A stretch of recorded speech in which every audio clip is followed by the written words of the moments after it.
Morning, everyone. So for those of you who don't know me, who is very few people by now because Laura has introduced me about 3 times, my name is Vicky Read. And just over 2 months ago, I took over the role of CEO at ChargeUK, which is the industry body representing the companies installing and operating charging infrastructure in the UK. And it's a huge privilege to be working on behalf of a sector that has grown in little more than a decade to become a major player in the green economy.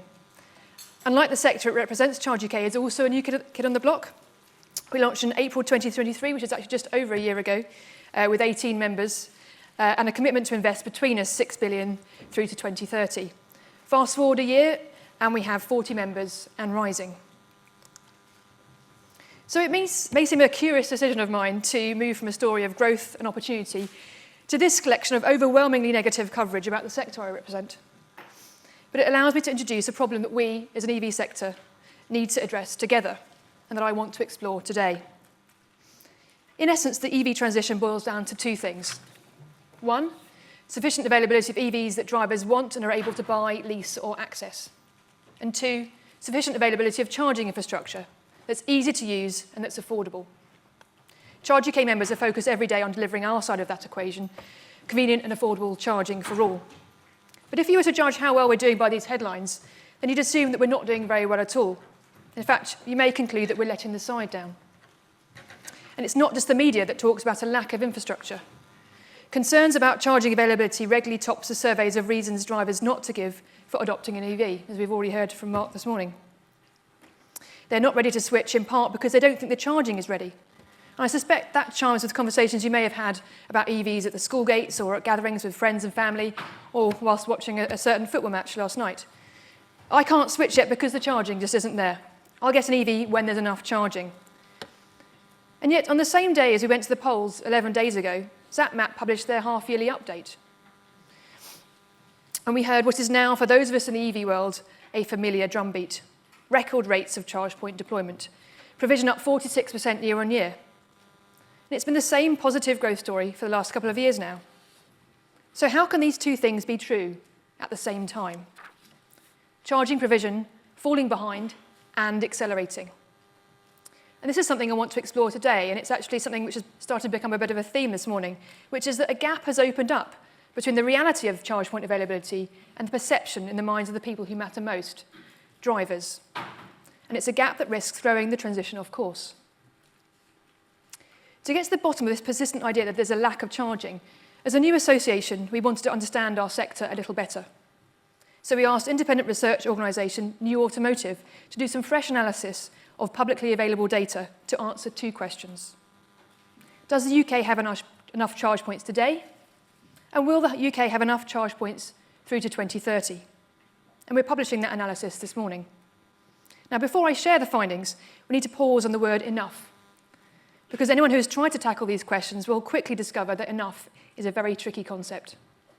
The first question is, enough of what? Most charge point readiness trackers look at the public network, but the public network is not the only network capable of charging the UK's EVs. As we all know, at this point in the transition, the majority of EV drivers do the majority of their charging at home or work. And EVA England found that 81% of EV owners charge at home. That percentage will likely change, as more drivers who don't have access to home charging make the switch. But the private network, home and workplace chargers, will continue to have a massive role to play. And so will the public network, for households who can't charge at home and also for those who can but need to charge on longer journeys or to top up. These networks will work together to power the UK's EVs. So to answer the enough question, we need to look at these 2 networks combined. The second issue with enough is how to measure it. We've chosen to look at the big picture, the availability of charging from a UK-wide point of view, measured in 3 ways: an overall number, as a ratio to EVs, and total power capacity. What we haven't done this time is drill down to location or charge point type, and neither have we looked at consumer experience factors such as reliability. These things are all absolutely vital, but they're not the questions we're looking at today. Finally, how do we know what enough is? What does good look like? We know that consumers need to be confident about how they're going to charge before they make the decision to switch. That means infrastructure needs to be in the ground before it is needed. Enough means just ahead of demand. So, the numbers. Using publicly available data about home, work and public network, we estimate that there are over 930,000 charge points in the UK today, supporting 1.1 million BEVs. It's a ratio of 1.2 to 1. In other words, we're not far off one charger for every EV on the road today. Looking at it another way, charging capacity, how much energy is available for those million EVs, our analysis found that today the total charge point network is capable of delivering nearly 7 gigawatts of power a day. That's enough to enable every single one of the UK's EVs to drive 580 miles a day. That's 25 times further than the average daily journey, and further than the distance between London and Aberdeen. Now, to be 100% clear, I am not here today to say job done. I'm not here to pretend that there aren't locations or parts of the market where rollout has not taken place as quickly as we'd like. We know that having the right charger in the right place is what matters most to drivers. We know where more infrastructure is needed, and we are working very hard to deliver it. But these overall numbers do not tell a story of scarcity. They do not align with the headlines in the hearsay. That's today. What about tomorrow? And here again, quite contrary to the headlines, the outlook is positive. Just taking the public network, we see that the rate of growth has been 38% a year over the past 3 years. We see that 1 in 3 of today's chargers was installed in the last year. We see that 1 public charge point is installed every 25 minutes. This is not linear growth, it's exponential growth. And it's vital we look at future predictions exponentially like a hockey stick, not a line, because that is how the growth is taking place. And to prove this, if we'd made a forecast using linear growth predictions back in 2021, we'd have guessed that we'd have 50% fewer charge points than we do today. So, plotting the rollout forward, our analysis shows that if we can continue to grow exponentially at today's rate, the number of charge points is set to double every 2 years. And the UK will exceed 300,000 public charge points by 2030. And it's not just our analysis showing this. This was also the conclusion of the National Infrastructure Commission's recent progress review.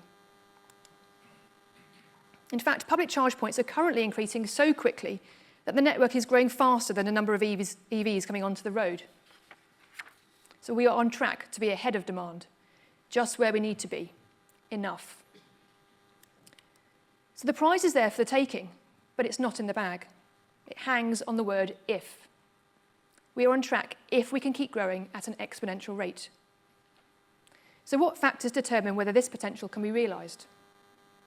ChargeUK's members are already working tirelessly every day to go faster, so that ZapMaps updates can continue to report record-breaking growth each month. And they're driven by the commercial imperatives of securing market share and attracting investment. There is no problem with motivation.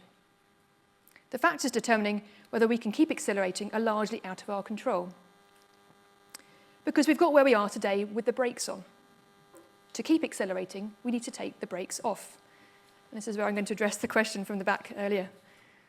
We need to address the fact that grid connections take months and sometimes years to secure and be energised.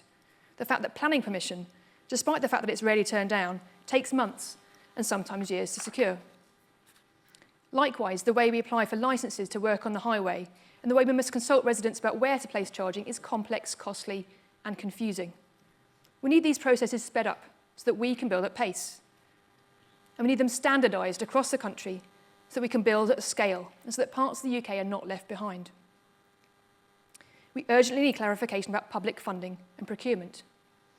The Rapid Charging Fund remains stuck at the pilot phase.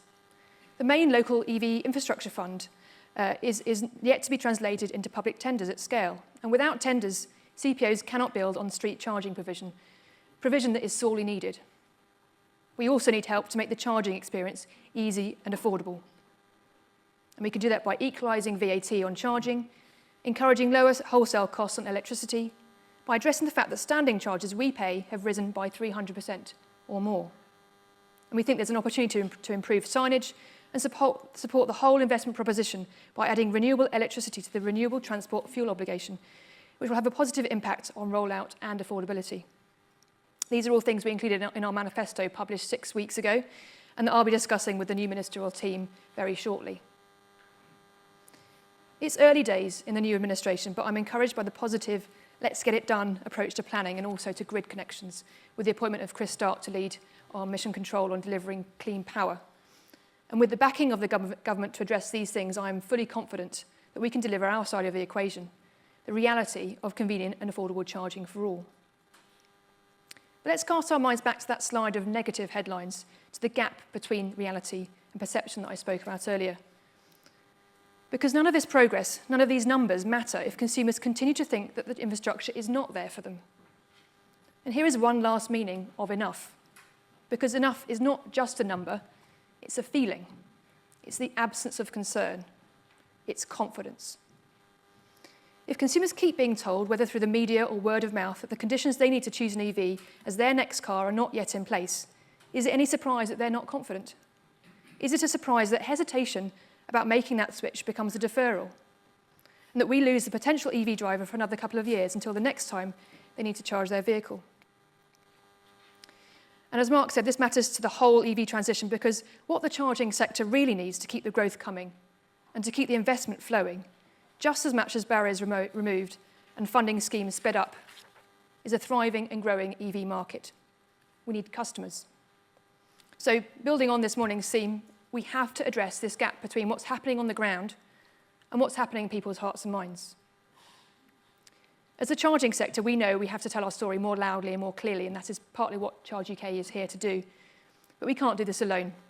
As we heard from the panel earlier, drivers need to hear loudly and clearly from everyone in the ecosystem, from the dealers, the retailers, the OEMs, the motoring media, that the charging infrastructure is there, that the gaps are being filled, and that provision is coming thick and fast, that we're on track. With the new government in place, we have a fresh chance to secure the conditions we need to build the charging infrastructure and stay on track. And we welcome your support in echoing our calls for those conditions. But even more than that, we need your support to build confidence in the charging network and working together to talk together to drivers to win over those hearts and minds. Thank you.